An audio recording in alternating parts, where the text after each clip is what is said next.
Racing on Monday takes place out at Fairview, and we are racing on the poly track. It is 8 races on the program, Monday the 24th of June 2024, and race number 1 will be the start of the bipod, 25 past 12, the off time over the 1300 meter trip. And joining me on the line is Grant Paddock. And Grant, how are you doing?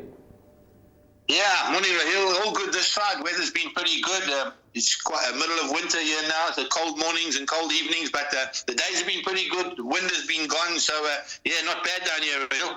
Let's get straight into race number 1, Grant, where the favourite is number 4, $1 Million Girl. Richard Free is set to take the ride for Kelly Mitchley in a conditional maiden over the 1300 meter trip for fillies and mares. And this daughter of Flower Alley has been priced up at 12 to 10. Vintage Crystal, the stablemate, is at 7 to 2.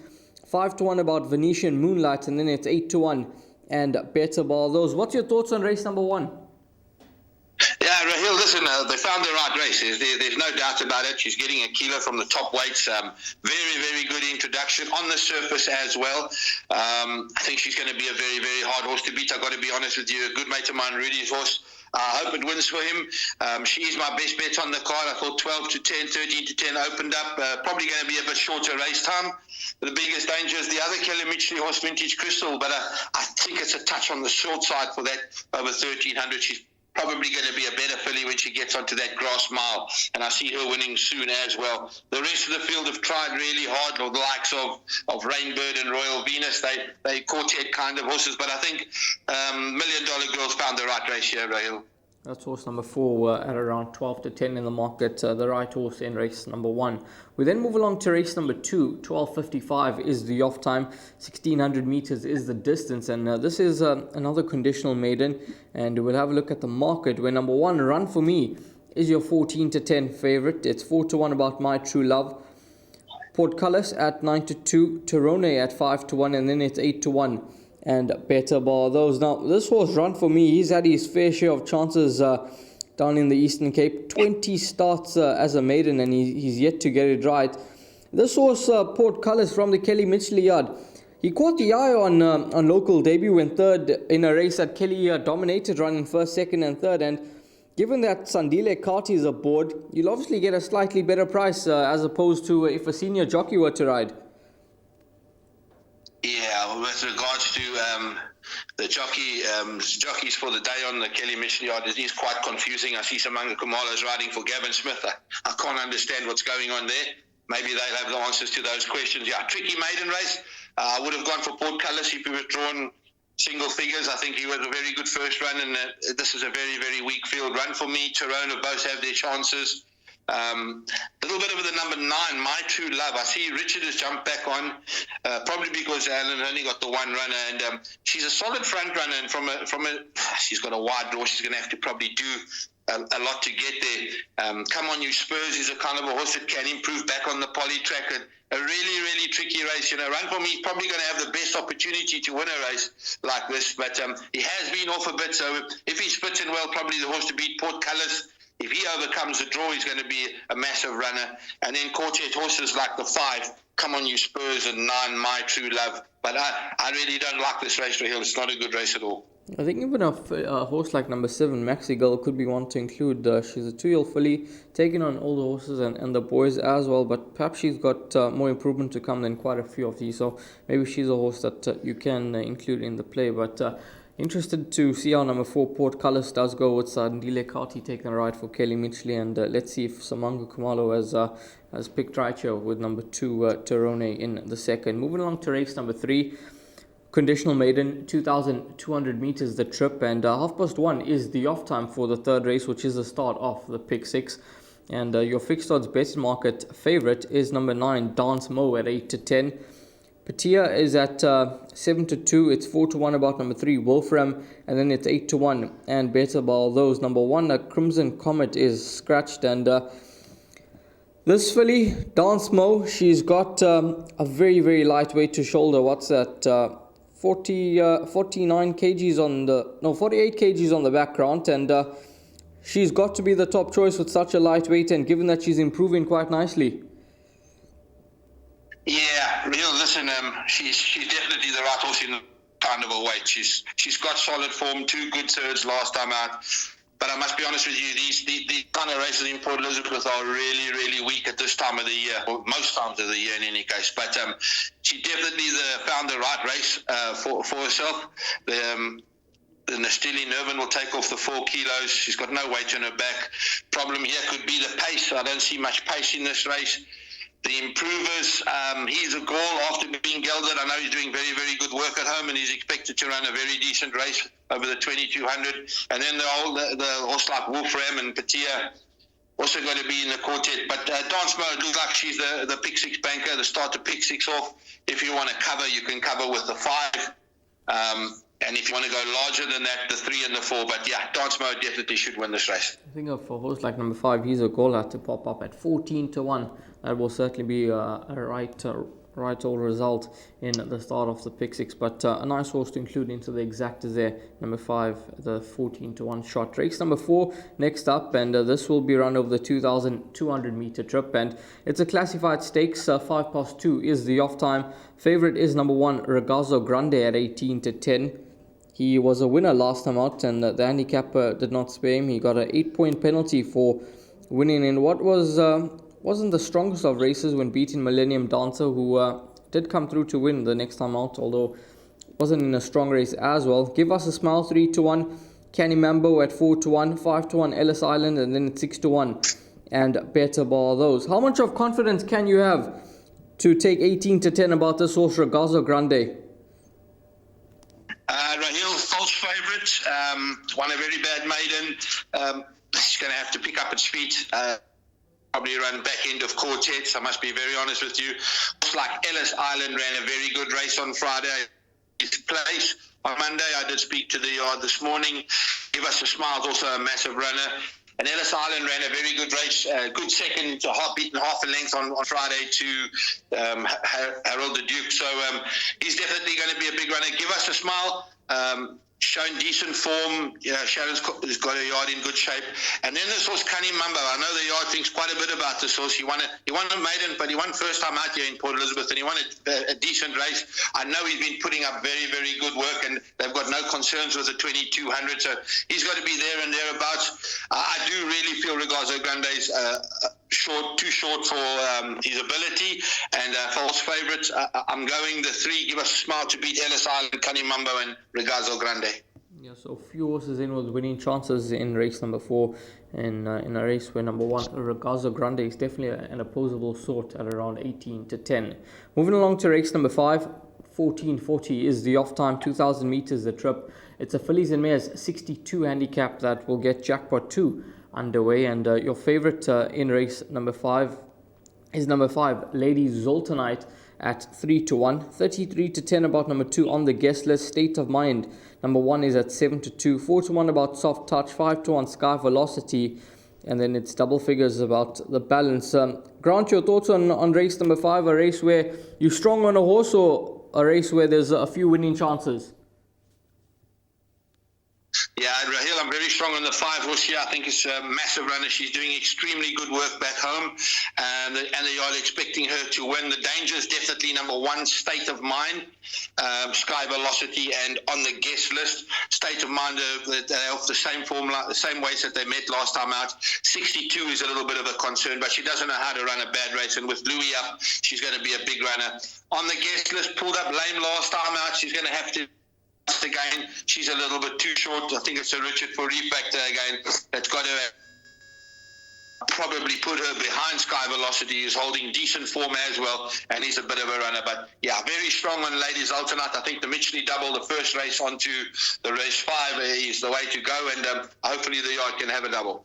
Yeah, it's quite interesting that number 2 on the guest list is at 33-10, because she's had 4 starts on the poly track, and she hasn't even run into the top 4 on one of those occasions. So maybe it's a surface that she's not the biggest fan of. But let's see how she does go with Richard aboard. But Grant, quite confident about the chance of number 5, Lady Zoltanite, as to be the one that can get the job done in race number 5. Moving along to race number 6, 3:15 is the off time, 1,600 meters a trip.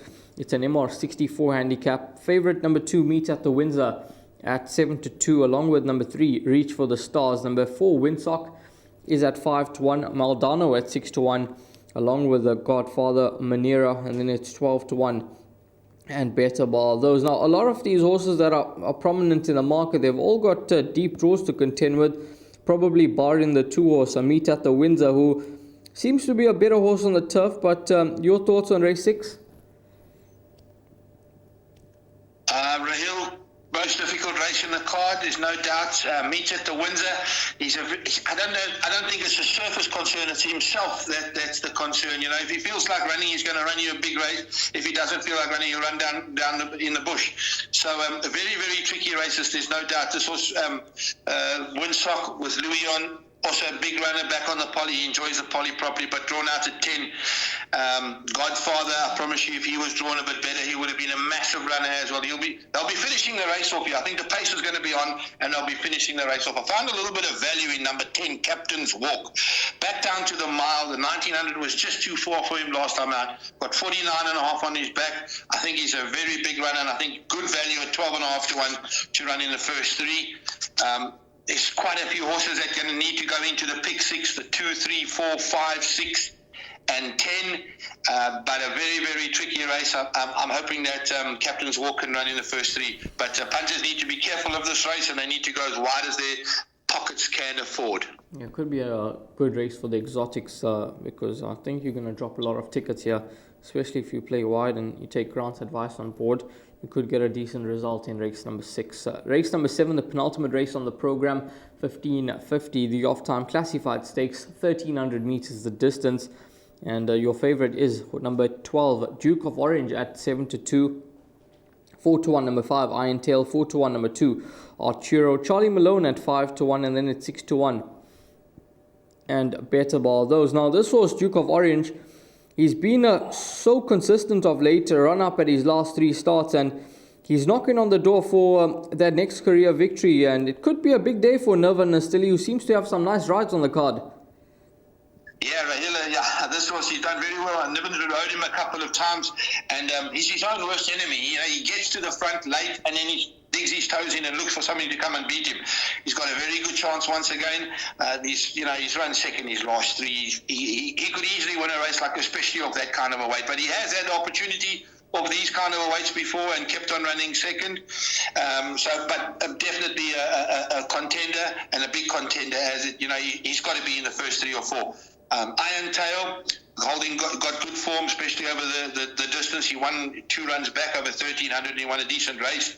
Got a good draw with Louis up. I'm just a little bit concerned about that coughing the last 2 starts. So there is a little bit of an issue with that, but I'm sure Sharon will get a head around it, and he's got to be a big runner too. And then Arturo and Charlie Malone are the other 2 that are going. The winner will come from those 4 horses, the 2, 3, 5, and 12. There's no doubt. I don't see anything else unless it's really going to be a blowout. But Arturo is a decent horse, especially on the poly. He's got some very good poly form. He was beaten by a very good horse last time out in my best shot. So I'm probably going to go for him to beat the 12, to beat the 12, and then the 3 and the 5 to fill up. Yeah, that's Arturo going to be the top choice in race number 7 for Grant. Worse off at the weights with Duke of Orange when he did beat him, but perhaps he could confirm that form, given he's a horse that, with his confidence back up, he could get the job done here and notch up their 3rd victory. Moving along to race number 8, the final race on the day, 4:25 is the off time, 1200 meters a trip, fillies and mares 62 handicap. Your favorite is number 5, Project Runway at 22-10.